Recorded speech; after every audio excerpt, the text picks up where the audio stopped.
the first bill, everybody's got the agenda ahead of in front of you. The first bill I'll call up is Senate Bill 2552. And what this bill does, it's probably the longest bill in your package here, but it simply extends a repealer on the Mississippi Department of Employment Security Act 2028. And they have also asked the consultation with Robin over at MDS for a couple other technical changes. As you know, during COVID, we froze the employment of the general experience rate, we put it to 0.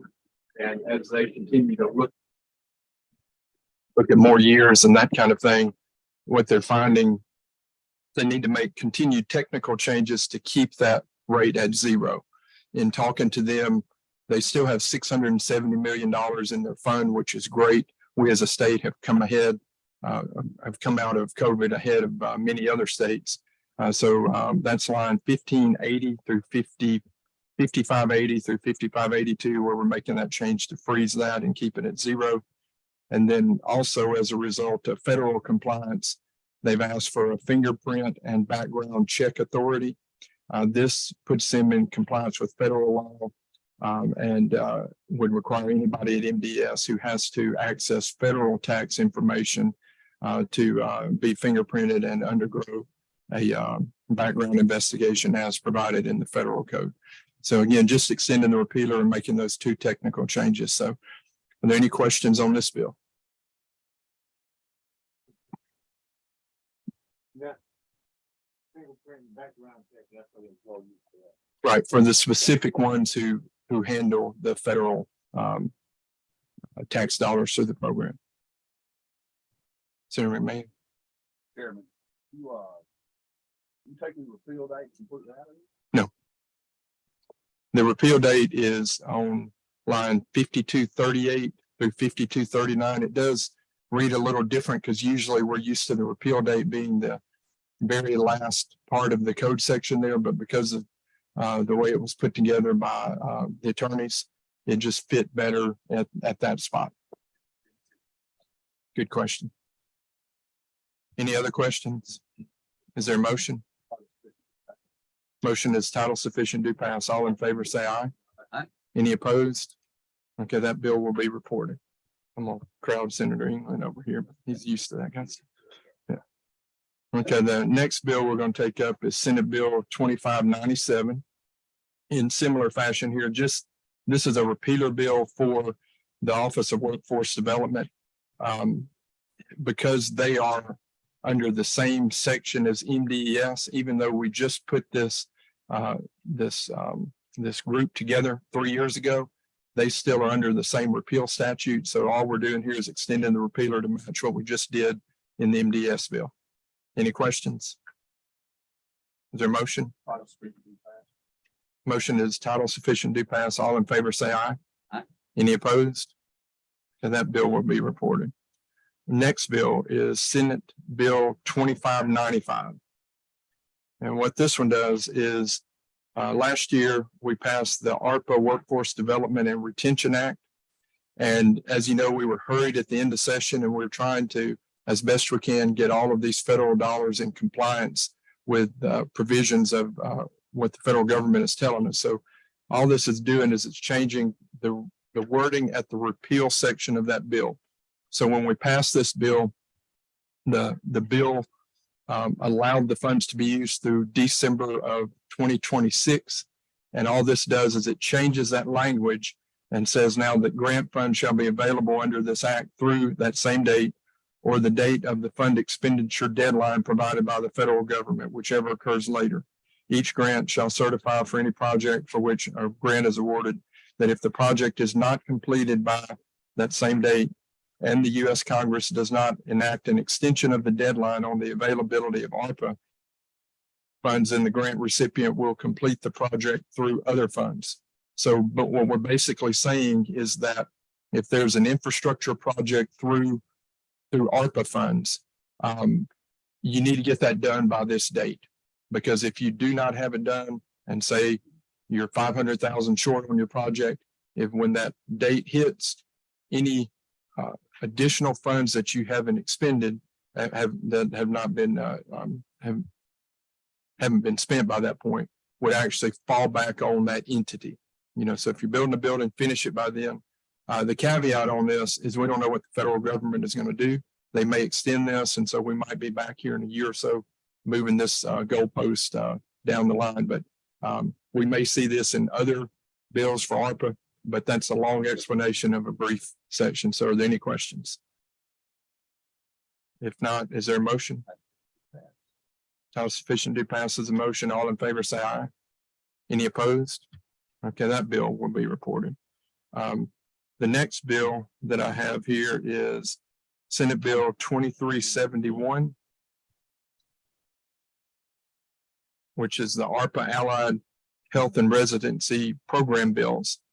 Last session, we passed the first part of this.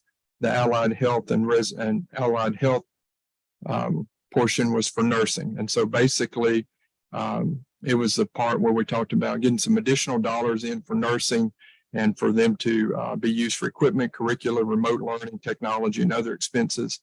We passed that, but in the end, we weren't able to get an agreement with the House exactly on that. We ended up using a different bill. So we're putting that section back in just like what we passed in the Senate last year.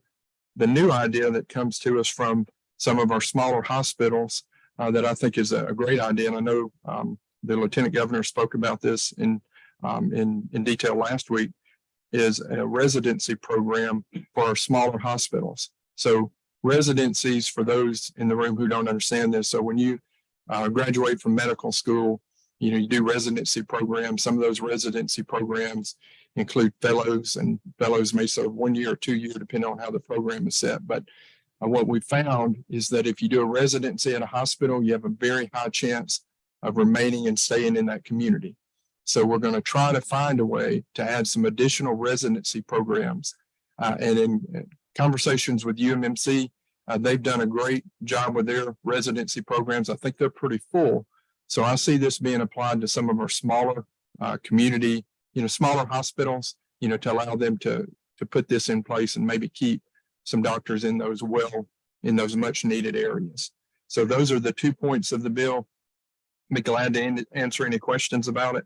Right now, we're hoping, as far as the dollar amount, I'm going to get with my appropriation chair. We would like to see about $20 million put into both of these as a total.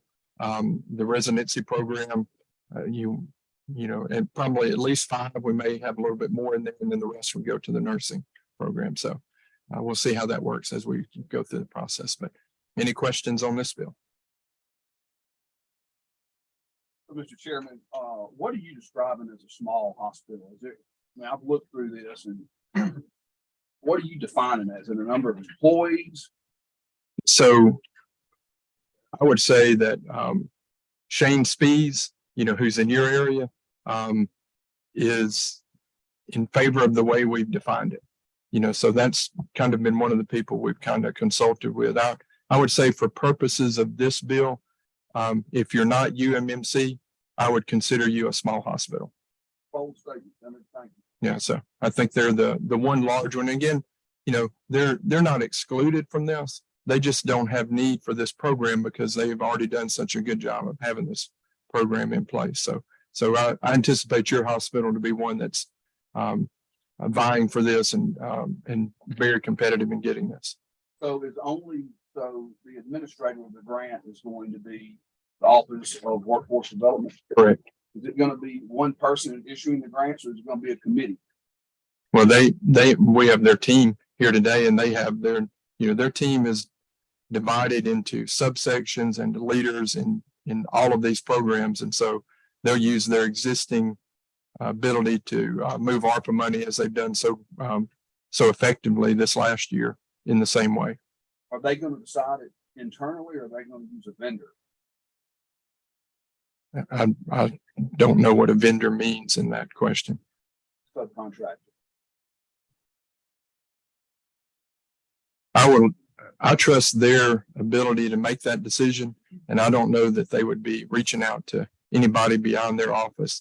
We've spent a lot of time putting them in the capacity so that they can make these decisions, because quite frankly, before this, before that agency of accelerating Office of Workforce Development existed, I don't think some of the decisions were as well thought out as they could be. All right, thank you. Senator Barrett? Thank you, Mr. Chairman. Will this, if you know, will this be a needs based grant or? Yes, and so I see these residencies, and there's language in here to say this. I would say probably internal medicine, acute care, things that are very important to our communities would be the highest need based in those situations. And there's language. I don't have it right in front of me. I can get you exactly where it says that, but yes, it is based on the need of the community. Absolutely. Any other questions? Seeing none, is there a motion? We have a motion of title sufficient due pass. All in favor, say aye. Aye. Any opposed? Okay, that bill will be reported. The next bill we're going to bring up is Senate Bill 2067, which is our career coaches bill. It's a pretty short bill. And just to give you some context on that, I thank everybody who was able to make it to Accelerate's presentation earlier this session to give some background on how well the career coaching program has gone. We got to hear from a career coach in that committee meeting who shared, a good example of how well that has worked. I thank my comrades in Jackson County. They have been doing a career coaching type of program for quite a while. And so this now being echoed across the state is due to a lot of their achievement down there. We were able to put in one-time money last year about $8 million into this program. And our hope this year is to attempt to double that amount of funding. This bill has no funding amount in there. It just simply says that the career coaching bill, the career coaching program should be something we should do going forward. And we should move it from being just a pilot program into being a continued program. And so that's what the bill will do. And it will also put the Office of Workforce Development. It will continue to have them overseeing this. And that's been one thing, and I'll make one more aside on this here.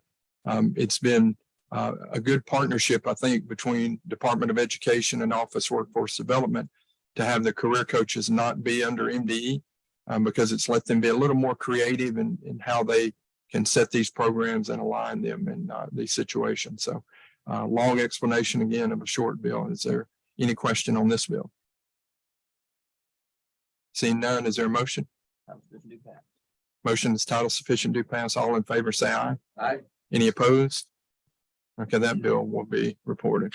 The next bill is Senate Bill 2810. This bill was brought to us from Ryan Miller and his team at Accelerate. When I first met with them during the year, they brought me a bill that it's a pretty big bill. And what I asked them to do is I told them, okay, this is an election year. Let's just pare this down to non-controversial things, and get the immediate problems fixed. And we'll go into other things in the future. So that is the result. And I thank them for making that move on it. So what this bill will do is it fixes a few problems that they have encountered in their short life as an agency here. And so in lines 347 through 364, it provides that Accelerate will have the same exemptions from the Open Records Act as MDA has, and as our local economic developers do. When we had a large project that we considered before this legislature, there was some question on whether or not Ryan and his team could be involved in discussions, that were going forth in that particular project. And what I would like to see and what they would like to see is their office being able to meet and talk to someone who's coming into the state, because they will be the agency that is supplying or getting them the people that they need to work there. The other thing that came up is if we do have a large company come into an area of the state with some nice high-paying jobs, everyone realizes that people from other industries will move to those jobs, and we need a plan in place so that employer A, who might lose an employee to that new job, is able to fill that. And I think there's a good partnership to make that happen. The bill also, one other thing they've been having trouble with is getting lease space.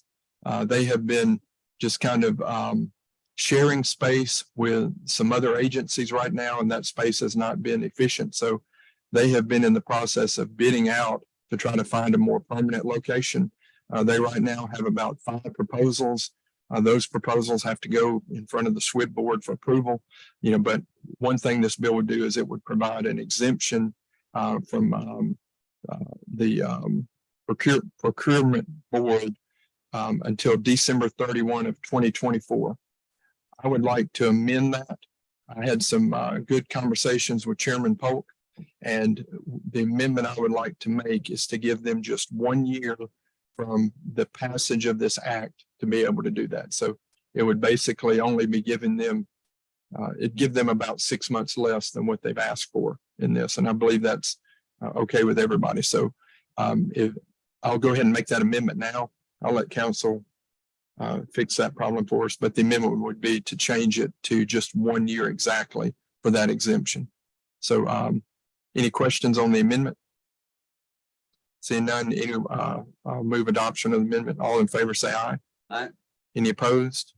Okay, that amendment will be added. They also are asking the authority to accept gifts and donations. They are an office that has partnerships with private industry that maybe could give a piece of equipment to them for them to use for, maybe could give the office a bulldozer for them to have a training program to teach people how to, drive a bulldozer. They do not have that capacity at this point, so it would do that. It provides agency the authority to access its funds. And again, we mentioned on the Open Records Act. So again, it's just some little fixed things to let them work more effectively. So any questions on this bill? Senator Norwood.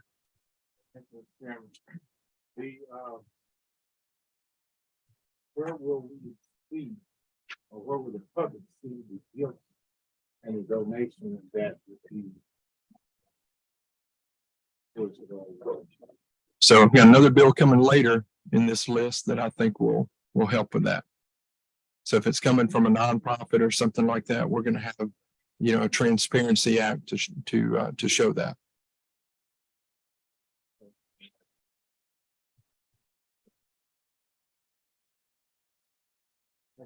Senator Ing? Yeah, thank you, Mr. Chairman. And I don't really have a question. I just kind of want to speak to the bill for a moment, if I may. Sure. I just want to commend you and Accelerate Mississippi because I know 4 years ago when we got together and we talked about Mississippi kind of being behind when it comes to this office and workforce development and how we would have developers come in and they were hearing different ideas from different parts of the state and the need to consolidate that into one department so that we could all be sharing the same message to our manufacturers and to our folks that were coming in and wanted to talk. And not to mention, on top of that, having a well-established workforce to help us attract people. And I know it's been a crazy 4 years. I know when you first started on this, nobody knew what the word COVID even meant. And this could have easily gotten off track and gotten derailed in all of that process. But you didn't allow to do that. Ryan Miller and Garrett and you guys didn't do that either. And I just wanted to say that, sitting here now 4 years down the road and looking at a bill where we're, trying to help you guys move forward and to even be where we are is just very impressive. And I'm very happy that we were able to keep on the track of this, your leadership and with you guys doing that. So, I guess just to speak on the bill, I'm really proud that we're here to have a chance to vote on this today after all we've been through the last couple of years. Thank you, Mr. Chairman.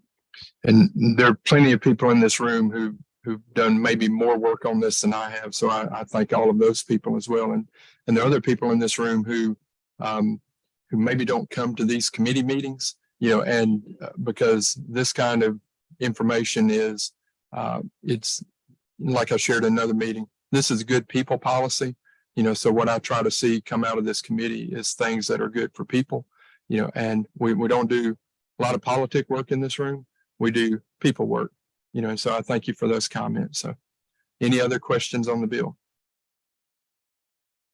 Seeing none, is there a motion? Title sufficient do pass committee sub. Motion is title sufficient to pass. All in favor, say aye. Any opposed? Senator Norwood opposed. That bill will be reported. Okay, so the next bill, Senate Bill 2594, is the Youth Career and Workforce Preparation Grant Program, which will also be subject to appropriation. But this bill would just create this program. This comes from, during all session, I made some trips to some Boys and Girls Clubs, some other areas of the state that are doing work with kids after school. And so in this one particular one that I went to visit, what I got to see is kids who come there afterwards. They were doing exercises and things. We did a little thing in the gym where they were asking questions about how someone would feel about a certain situation, and it's real life, for these kids. This after school program also went on to connect these kids to, and in this area, it was the Gap, which is a local retail outlet. And they were putting these kids into jobs there where they could start kind of having a goal and just, some kind of, movement towards the future. And that's the point of everything we're doing here, is to try to inspire kids at younger and younger ages to have a plan. Because Lord knows, people like Senator England and I, we just kind of happened into things, we probably didn't have very good plans, so I think we can improve that. So what this does is it makes grant funds available for workforce readiness, training, equipment, personnel, technology, and transportation to entities like this. The grant recipient must be a nonprofit affiliated with national organizations that have quality and safety standards. And this will also be overseen by the Office of Workforce Development. They will, in the application, specify the use of the funds, the workforce readiness program to be used, the workforce pathway of the program, community partners and employers, because I see, gifts and other things in this being a possibility, where we can pull in the community to help on this as well. And they will report annually as required to the Office of Workforce Development. So again, this is one of those things where I think it's just good policy reaching down to, in this case, a lot of maybe disadvantaged kids in the school system. So another long explanation, but any questions on this bill? Seeing none, is there a motion? Title sufficient do pass. All those in favor say aye. Any opposed? Okay, that bill will be reported. Okay, the next bill is Senate Bill 2889. And there is a committee sub on this bill. And I'll just briefly tell you what the committee sub is, because you can, if you have the original bill or you've got the committee sub. So what we found with council was we had some code sections that were referenced incorrectly. And so they just shored that up and corrected that. That's the only change in the committee sub. Everything else is, for those who are kind of following along on online, it's pretty much the same bill. But this is the Capital Region Utility Act, or what I'll call the Mississippi Capital Region Utility Act. And what this will do is it'll set up a Mississippi Capital Rural Utility Authority, which in my discussions going forward today, I'm just going to call MCRUA. We have DCRUA in DeSoto County. So MCRUA seems to be a very easy to remember acronym to understand what we're talking about here. Just to share a little background on this, in serving in the legislature, coming up on the end of my third term, I've been fortunate here because I've had family that have lived here in Jackson most of the time I've been here. So I haven't been someone who has just come to Jackson during the session and kept residence here. My daughter is a full-time Jackson resident who lives in pretty close to UMMC. And so we have been through some struggles in the last couple of years. She lives in what I would consider, a fairly modern apartment complex. And I cannot tell you how many times I've made a trip to the swimming pool to fill it up with water, to fill up a cooler with water to take up to the toilet, to fill up the toilet, to allow the toilet to flush. That's different. Sometimes on TV, you'll hear, that we need drinking water, but you need more water than that. You need just basic necessities that we sometimes kind of take for granted. So in looking at this, I kind of went to Lieutenant Governor and staff. I said, what can we do to fix this? Because this is impacting, my family on a daily basis.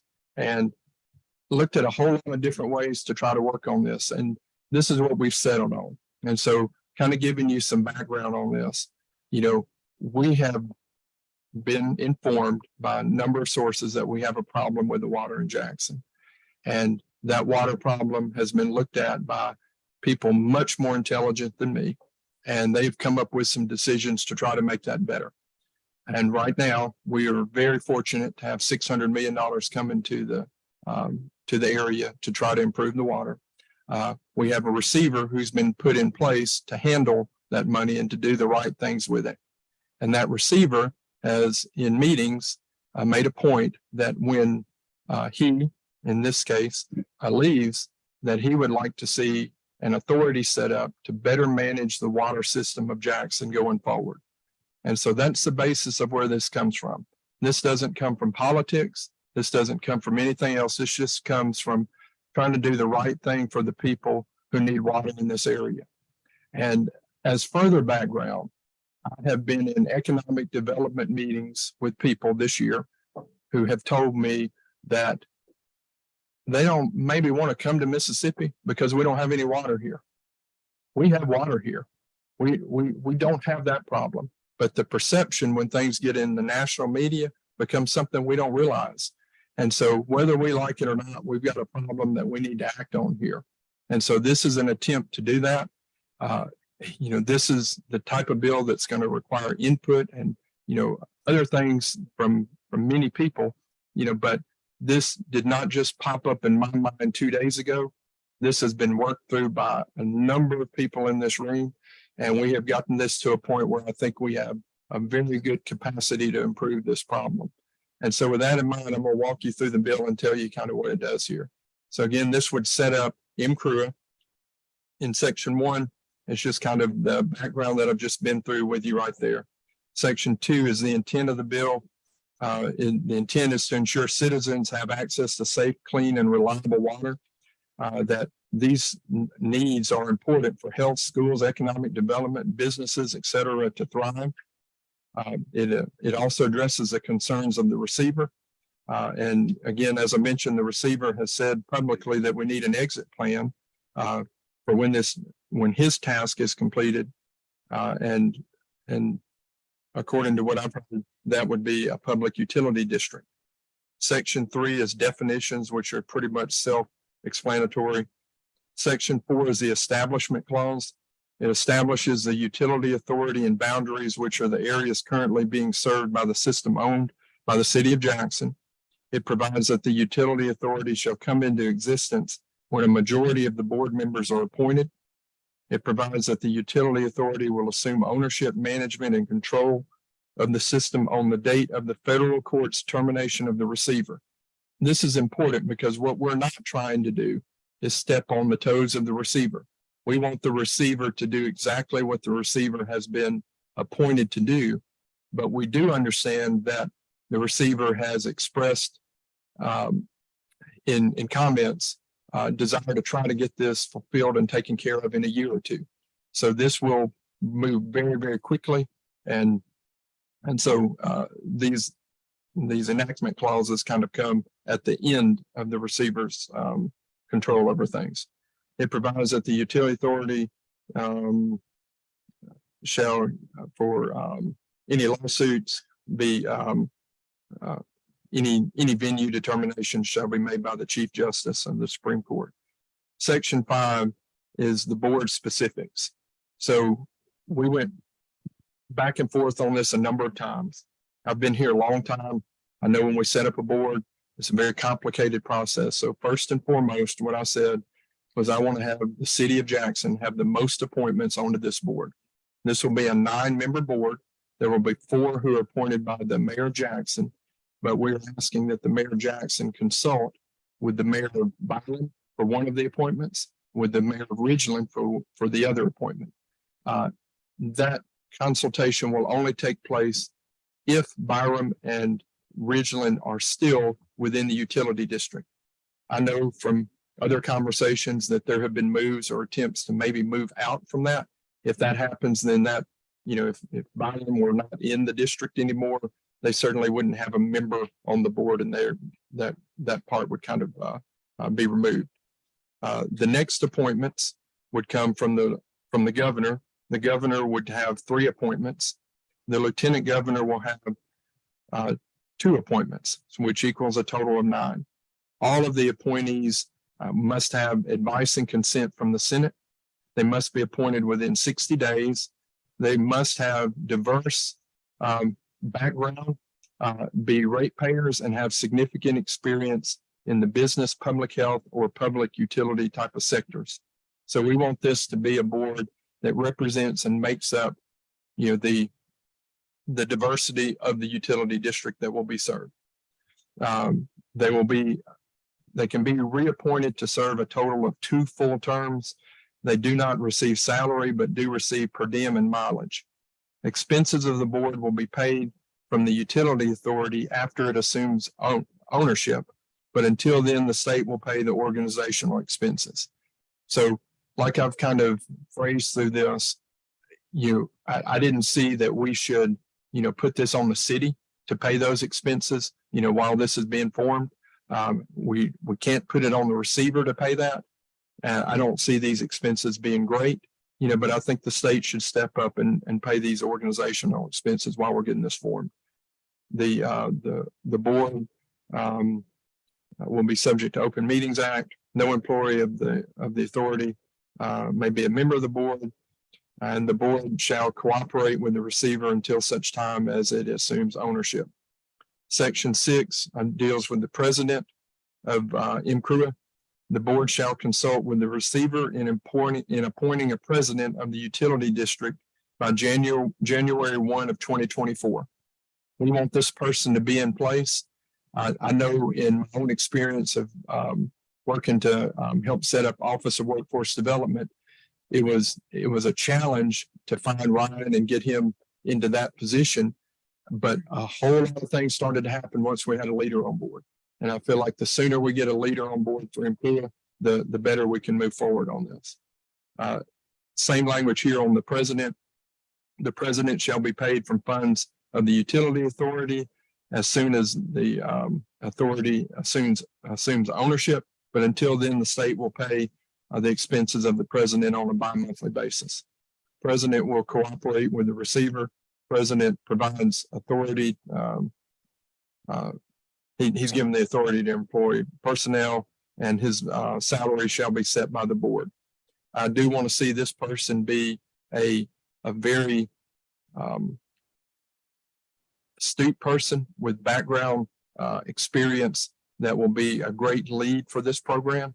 And I think with the proper board in place, we can get a good leader who can set that stage going forward. Section 7 is the power of the board of the utility authority to regulate. Section 8 is the general powers of the authority, such as making contracts, entering into agreements, maintaining office space, infrastructure, to acquire insurance, administer grants, to employ or terminate staff, and establish rates. We've put in here some provisions of how rates would be determined, and that those would be done in the most fair methods possible. And that's going to be something that we are going to watch over, and have a lot of people anyone who's appointed to the board will get a lot of scrutiny on how we can do this in the best manner for the recipients. Section 9 is the authority of the president. It just gives him the typical authorities that any president of a utility authority would have. The employees in Section 10 of the utility authority shall serve at the will and pleasure of the president. Section 11 is limit of personal liability. If you're serving on the board, you're not going to be held personally liable, for any decision you make, as long as you're acting in good faith. Section 12 is bidding requirements. Have to have an open and competitive bidding process. Section 13 is that we're going to have a deposit account that's FDIC insured. Section 14, division head officers, employees are considered public employees. Division heads and officers must file statements of economic interest. I'm almost done. Section 15, public agencies or other persons may enter into contracts. Municipalities or counties may donate office space, equipment, or supplies. Section 16, basically through the end of the bill, we have modeled most of that to mirror what the Mississippi Gulf Coast Region Utility Act has in place. So a lot of that language comes from their existing utility authority, and it basically gives them the particular bonding authorities and the other things that any regional utility authority would have. So that is a long explanation on a very challenging subject, but I think a subject that is near and dear to every one of us who serve in Jackson or who choose to keep a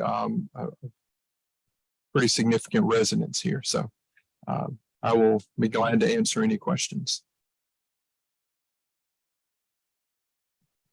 Yes, Senator. Senator Norwood. What resources, they invest any resources and dollars into this authority? This is just setting up the utility authority to use the resources that are in place in a more effective manner. As a third party, you could have been, if you get involved in what these kind of things. No, he has not been directly involved, but we have used his comments and his intent to try to make the Jackson water system better in both the definitions, the framework you'll see at the beginning of the bill, and in the setup and everything we've put in here. Some of the language here also contradicts some of the statements and some of the engagement. But I have to vote against it. I understand. Senator Kirby. You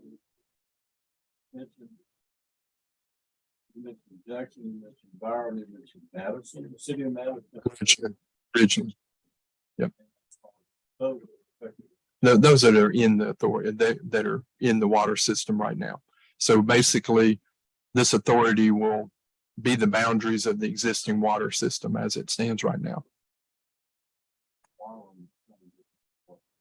Right. And so we give them well, my hope on that with Byram is that if we can make this water system in the Jackson area better, then I would love for Byram to say, hey, let's see what they do, before we go do something else, because the more ratepayers we keep, in this authority, I think the better, for, the city and everything that we do here, and I'll share just from, economic kind of impact on things. So in the apartment complex that my daughter lives, they have not had vacancies there the entire time that she has lived there. And she's been through law school here, and she's been down here a long time. And they now have a $350 finder fee if you can find somebody to move into a very nice apartment complex in the city of Jackson. So if people don't think that there are people leaving Jackson over the water crisis, they're mistaken, because I think we see that firsthand.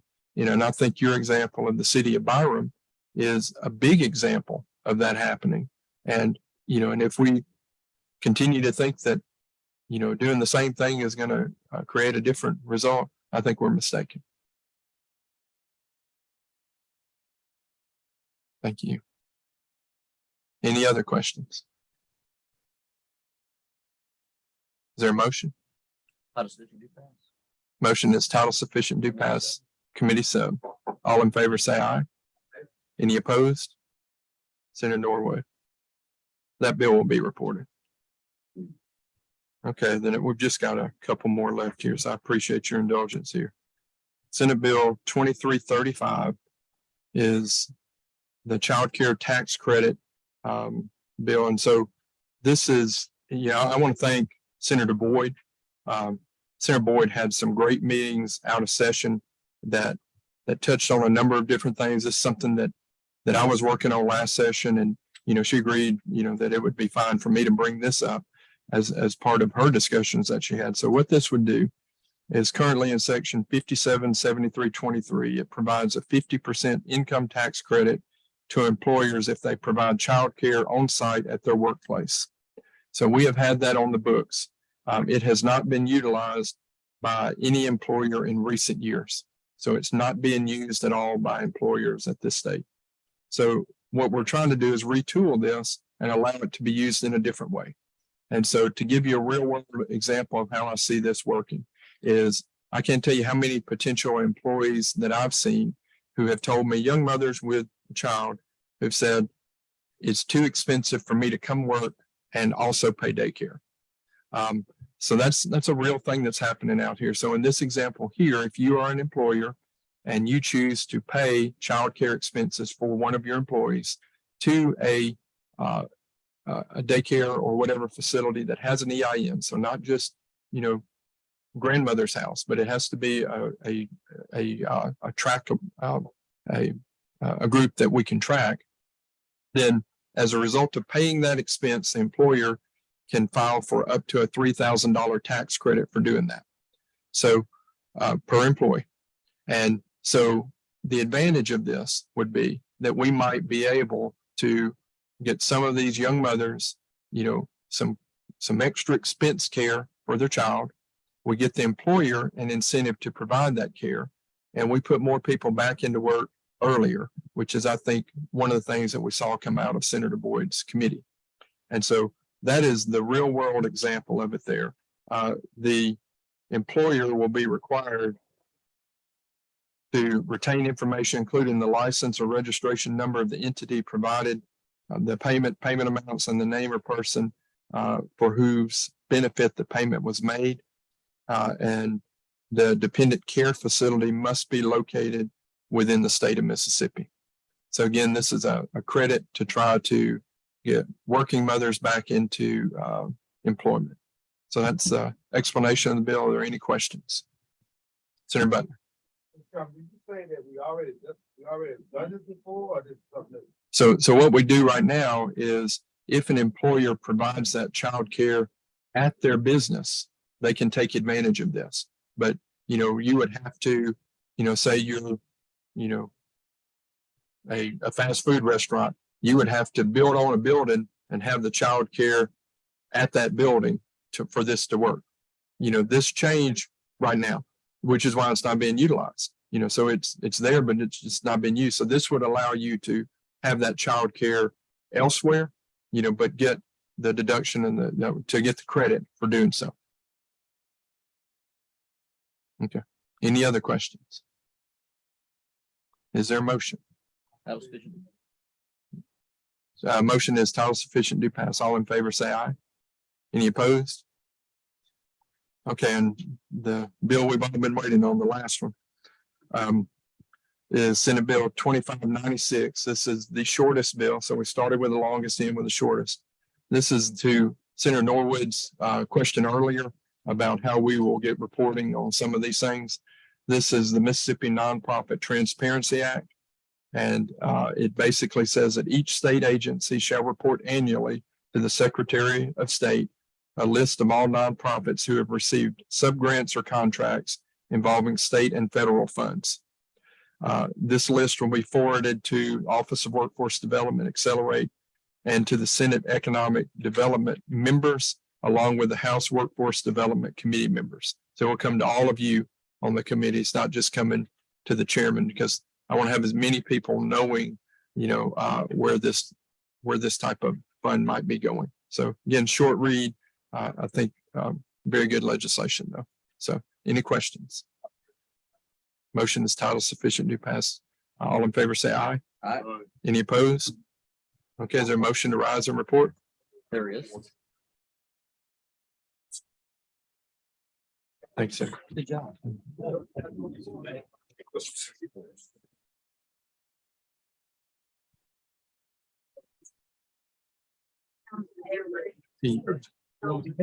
good with that amendment? We can pray through this. I think you. Good job. Yeah.